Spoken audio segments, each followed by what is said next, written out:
Bonjour à tous, aujourd'hui on va voir l'ordre croissant et l'ordre décroissant pour les nombres décimaux pour la classe de 6e.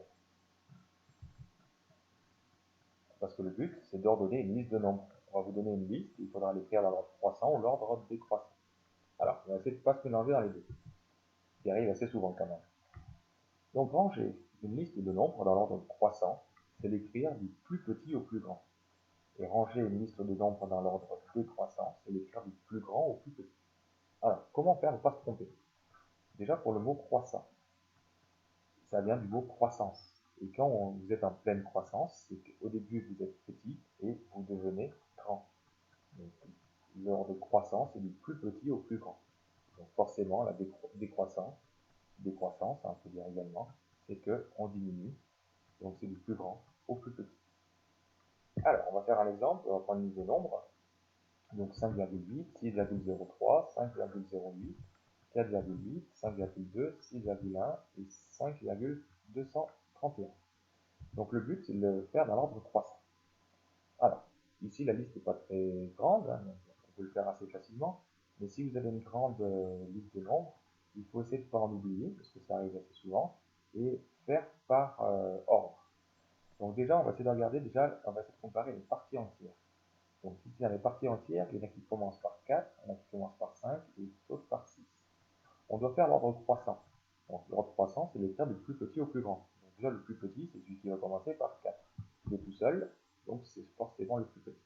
On va pouvoir écrire 4,8, qui va être plus petit que tous les autres. On peut le barrer. Une fois qu'on a utilisé, donc, sauf si c'est sur votre livre, mais si vous avez une liste de nombres sur une feuille, à vous pouvez le barrer, comme ça vous savez que vous allez utiliser. Ensuite, on regarde, on a toute la famille des nombres avec la partie entière qui fait 5. Donc on va essayer de les repérer et on va essayer de les classer, ceux-là. Donc ensuite, il faut que je regarde du coup le chiffre des dixièmes.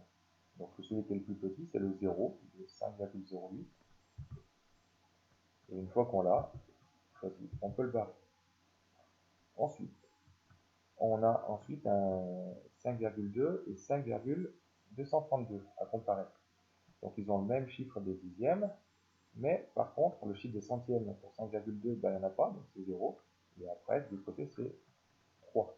Donc 5,2 est d'abord plus petit.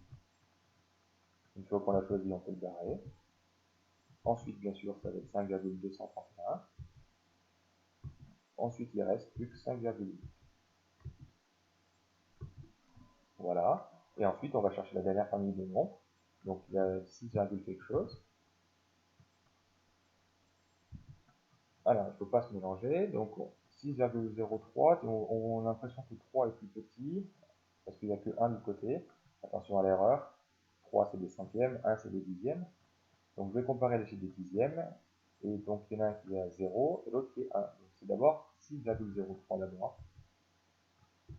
Et il reste ensuite 6,1 qui est le plus grand.